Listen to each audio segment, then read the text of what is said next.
SBC Media. Welcome to the iGaming Daily Podcast, analysing the news from the betting and gaming industry all over the globe, supported by Optimove, the #1 CRM marketing solution for the iGaming market. Hello and welcome to today's episode of iGaming Daily, supported by Optimove, as we explore two significant stories that highlight the evolving landscape of gambling regulation and its impact on tourism and economic growth. In the first half of the episode, we'll examine the UK Gambling Commission's recent report revealing a substantial increase in online total gross gambling yield in the first quarter of 2024. We'll discuss the driving factors behind this growth, the implications for online gambling market, and what this means for the future of the industry in the UK. Then, after a quick ad break, we will return in the second half, where our attentions will turn to Southeast Asia, where Thailand is making waves with its ambitious plans to develop a regulated casino sector. This legislative push, aimed at bolstering tourism and economic uplift, is part of a broader trend seen in the UAE and Japan, where countries are leveraging the gambling sector for growth. We'll delve into the specifics of Thailand's casino bill, the expected economic benefits, and the regional competition it faces as it races towards opening its first casino by 2029. And joining me to discuss all of the above is CasinoBeats Editor Joe Streeter and senior journalist Danny Lee. Joe, you're back after some time off. Did you get up to anything interesting? Yeah, just a little week off, James. Thanks for having me on today. And just a little week off, just a recharge of the batteries.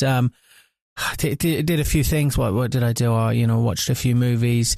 Saw Deadpool vs. Wolverine, or Deadpool and Wolverine, a great movie. Mm-hmm. And I also went to, I think, the first Batman exhibition as well. And that was really cool. There's something to be said for just being around loads of props and loads of things that are in the movie. They're actually in the movie. So, yeah, it was quite a cool experience. And obviously got to see the Batmobile as well, which was pretty sweet. Yeah, I'm glad you kind of mentioned the Deadpool and Wolverine that you went to see in the cinema, because I can now brag that me and Joe did go on a little mandate to the cinema together to see it. I was pretty good though, because I couldn't get a Wolverine popcorn bucket or drink cup, which I'd seen online quite a lot.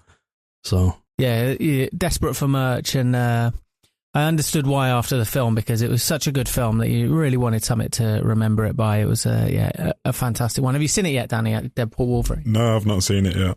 It is fantastic, but I mean, just see the popcorn bucket itself. It's like you can either get a Deadpool or Wolverine head, and it's got a big lid on it, and it's insane. It's such a good piece of merch, and I was gutted that the cinema didn't have it. Slightly suspicious as to why you would want some of those popcorn buckets so much, James. Because you like mint. Yeah. Yeah, if you've ever been to James's house, it's just filled with different popcorn buckets all over the place.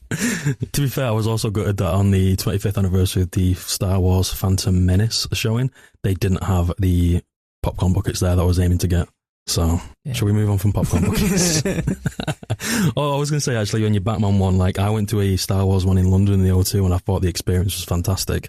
And there's one in Manchester as well with the Jurassic World exhibition at the Trafford Centre, which my brother went yesterday, showed me videos. It looks incredible. Yeah, it kind of seems like it should be underwhelming, right? But when you're there and you're like, oh, this is the belt that Heath Ledger wore in the Joker, it's really cool. You're like, yeah, this is actually from the movie. I've seen this. It's very fun. Yeah, I saw like the big T-Rex animatronic in my brother's video, and I thought, yeah, I need to go see that at some point this month. Yeah, I fancy the Jurassic Park one. That does look good. Yeah. Right, we'll move on, but before we delve into the topic, now's a good time to mention the sponsor of today's podcast, and that is Optimove, the #1 CRM marketing solution for the iGaming market. The offer for a first 3 months still stands. You can click on the link in the description below to access that, or go to www.optimove.com/SBC.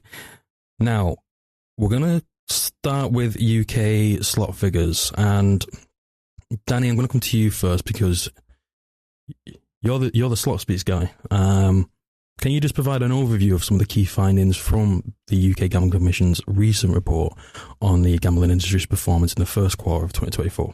Yeah, so lots of healthy growth seen in the first quarter of the 2024-25 financial year. Obviously, quite a big quarter in terms of sporting events, so online betting has had a lot to contribute to that as well. But slots has had a particularly strong quarter as well. So there was a 12% increase in online total gross gambling yield across the quarter. And notably, slots had a 10% year-over-year increase in gross gambling yield as well, with the total number of spins and active monthly accounts increasing too. Well, there was a 12% increase in online total gross gambling yield. What factors do you believe have contributed to this growth compared to kind of the same period last year? Yeah, so I think in terms of betting, obviously having the Euros in that quarter is such a huge competition, and I think particularly for the UK with England and Scotland both taking part, and of course England playing in every game that they possibly could do, but we won't talk too much more about that. So obviously there will have been a lot of activity from that in each individual game as well. But in terms of slots, it's sort of quite hard to often pinpoint just why that sort of sector might be performing so well. Maybe it could be put down to some good cross-selling during those competitions, or maybe also the fact that there are some sort of stricter regulations coming in soon that could maybe have contributed to a bit more sort of marketing and promotional stuff from operators. That cross-selling factor is really interesting, to be fair. I mean, we all know just how busy the sporting calendar was over the summer. We know that there were only slight gaps between the Euros and the Copa America. Yeah, perhaps. Even now the Olympics. Yeah, even with the Olympics now, obviously not as big a betting product, but still one that, you know, brings people to the sports book. I wonder if that's had a trickle-down effect, or a trickle-up effect, I guess, on slots and on iGaming, and led to more players being engaged with slots. I think that would be a real golden ticket for operators if it has. And, yeah, there's definitely lessons to be learned there if so. What you normally get when you get these activations from cross-selling is you don't really get too much engagement longevity-wise. But what the reports kind of mentioned is that they've seen a rise in the number of bets and spins as well by 11%. What do you think, Danny, this tells us about the player engagement and behaviour when it comes to these newly acquired players? Yeah, well, it clearly tells us that sort of suppliers and operators are doing something right when it comes to keeping players engaged. It's hardly a surprising thing when you think about how much these sort of companies, like in terms of time and resources and effort, put into making their games engaging and keeping players entertained and making them want to come back for more. And particularly sort of big players in the slot space are constantly trying to innovate with the new games they're bringing out, the new product launches, stuff to excite players and keep players coming back to operator platforms and think, oh, I've not seen this game yet, or I've not seen this sequel yet. So there's plenty of things that they're doing to sort of, you know, keep audiences entertained. We're seeing more games that are designed to cross-sell as well, right? Yeah. I think we're seeing more games that would tap into a football audience, right? Yeah, definitely. Throughout those two competitions with the Euros and Copa America, I mean, Copa America particularly, obviously, we've got a lot of operators trying to have a huge influence in the Latin American market at the moment, particularly with the Brazilian market about to open up, hopefully soon. So yeah, there was definitely quite a few different releases that were sort of tailored to that sort of Latin American football field of like street football and stuff like that, while also plenty of suppliers catering to European audiences as well, with like different games where I think you could sort of pick whether you wanted to represent England, France, Germany, Spain, you know, all the big European footballing countries. Mm-hmm. So yeah, there's certainly been a lot of products that maybe have been tailored specifically for that. Mm-hmm. Another interesting figure that came from this report was actually session duration. And it's interesting because there's two prongs to this. So the number of online sessions lasting longer than an hour actually rose by 8%, but the average session length stayed at 17 minutes.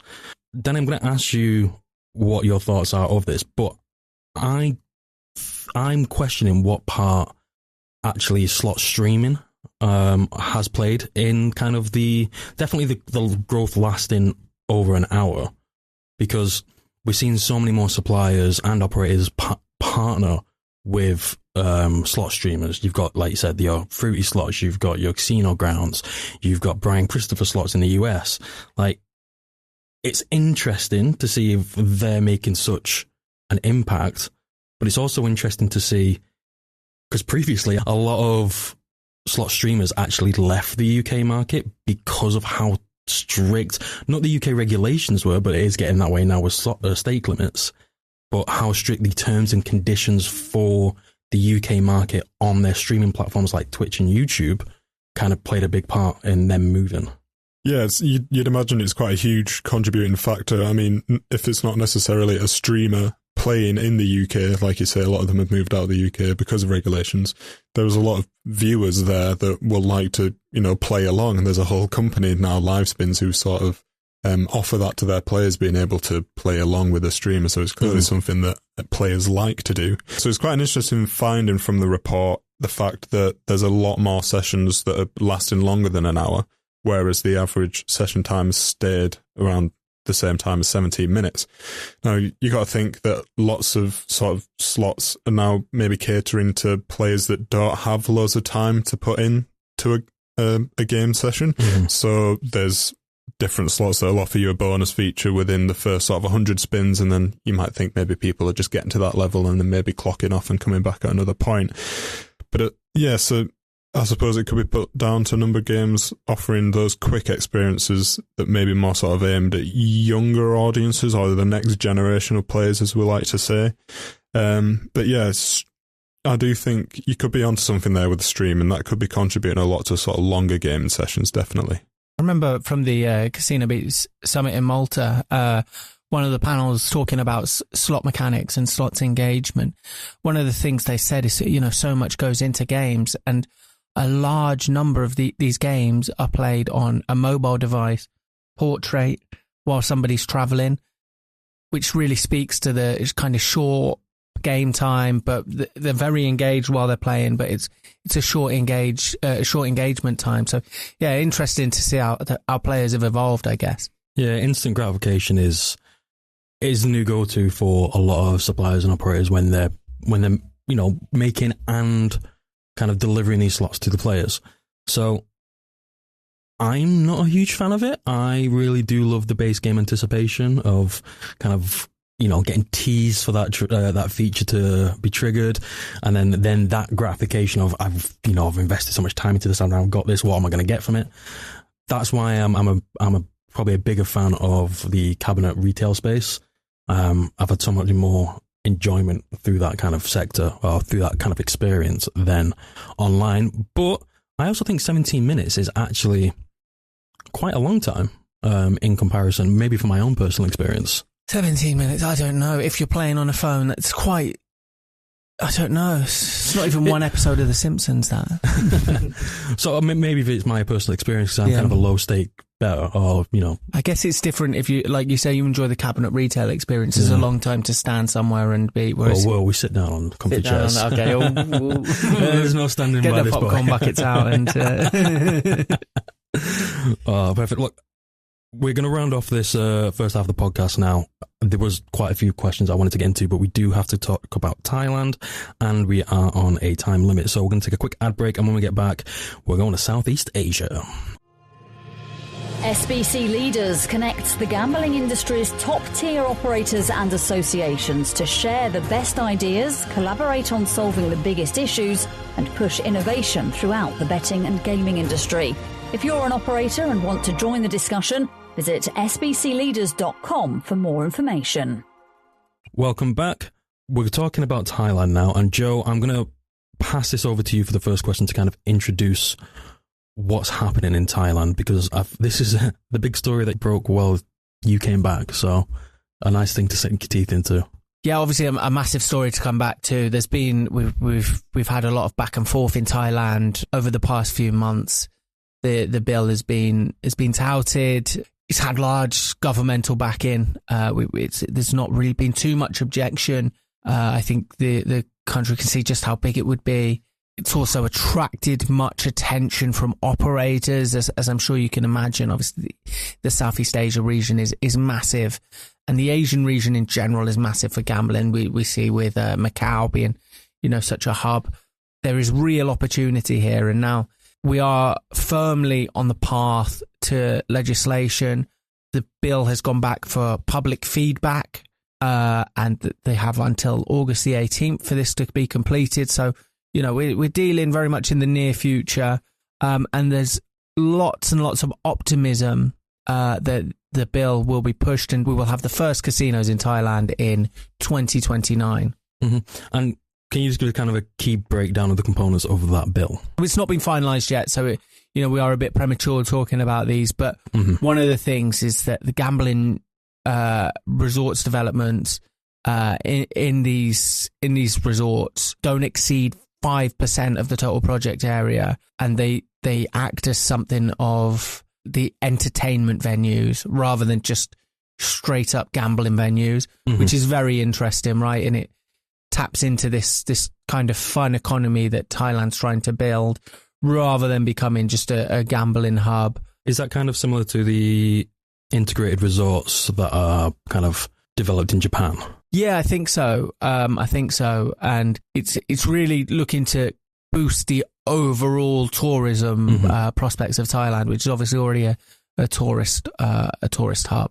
As part of this new casino bill, there's potentially going to be a newly formed regulatory body that's going to oversee these casinos. How will it ensure fair and effective regulations? Well, what we do know about this, obviously, we're in the infancy of this regulatory body being formed. We know that it will be based in Bangkok, but there's opportunity and potential for it to be expanded to other regions, depending on where it's needed. It will monitor operations of these venues, deal with things like public grievances, and also obviously all the safer gambling things that come off the back of that, not enabling people to enter. And there'll be a real focus on this, especially with what's gone on in the Philippines as well. There's been some trouble. We've covered it on this show. So there'll be a real focus on ensuring that things are clean, things are kept tidy. It will comprise of 9 senior government officials, but from different governmental departments. And they will look over these things, including tax rates, which aren't yet established exactly what they will be, but it's a work in progress right now. But it seems like developments are really being made. Yeah, one of the key things, and this is, from my point of view, this is probably one of the key driving forces behind this new regulation. It has to be the tourism and economic boost that Thailand will get from this. It doesn't elude anyone that Thailand is such a huge tourist destination anyway. But how do you think the Thai government envision casinos boosting tourism in the region, and what other entertainment revenues are kind of included in these plans? Yeah, well, as you mentioned, it really needs to just enrich the overall tourism attraction of Thailand, and the fun economy is something that I'm going to have a go at. Sureta Thavisin, the Thai Prime Minister anyway, has really tried to focus on and really tried to boost. And the regulation of casinos and the growth of the casino market in the region is a route that they feel is just the most beneficial. And because of what comes with it, not just the gambling sector, but also these entertainment venues that could be off the back of this, and they could really be a hub for big events and things like this. And it's a strategy that we've seen replicated as well. There's obviously a bit of a race at the moment in Southeast Asia with Japan, who are trying to legalize casinos, and they see the benefit. And then not too far away from that, in Abu Dhabi, where casinos are, the slow process of legalizing casinos is continuing, and undoubtedly they will be not just places where people go to play blackjack and cards, but places that are this real centre for entertainment and centre for concerts and even sporting events, things like that. Really, I guess, replicating the kind of Vegas feel, but with their own tint on it, and looking to boost the economy. First off, apologies to the Thai Prime Minister if Joe butchered the pronunciation of your name, but let's round off this podcast now and just kind of looking at what interest there are from operators. Your article already mentioned there's operators like Genting are eyeing Thailand for potential ventures. Do you know of any other operators who are looking to enter that market, and what advantage does Thailand offer to these operators compared to other countries in the region? Genting's the one, and they kind of quietly revealed that they're looking at the market, and obviously they have a big presence in that region anyway, so it's inevitably going to be a big allure for them to kind of just be have their branding at the centre of this place where there's so much footfall. It's a real global place for people to visit, and the proposed law does actually mandate that 30-year casino licenses, which are renewable for an additional decade off the back of that. So there's a real long-term opportunity for casinos that want to become synonymous in Thailand and want to have their brand placed in one of the biggest regions in the world for global tourism. Perfect. This will be a continuing story that the CasinoBeats team will cover, so keep your eyes glued to the CasinoBeats website. Anything that we've discussed on the podcast today, I will leave links in the description below with further information for you to seek out. But apart from that, I've been James Ross, I've been joined by Joe Streeter and Danny Lee, and this has been iGaming Daily. Thank you. Thank you for listening to today's iGaming Daily podcast, supported by Optimove, the #1 CRM marketing solution for the iGaming market. If you want to find out more about some of the subjects raised today, feel free to explore any of the sites in the SBC News network or check out the latest edition of the SBC Leaders magazine. Happy reading.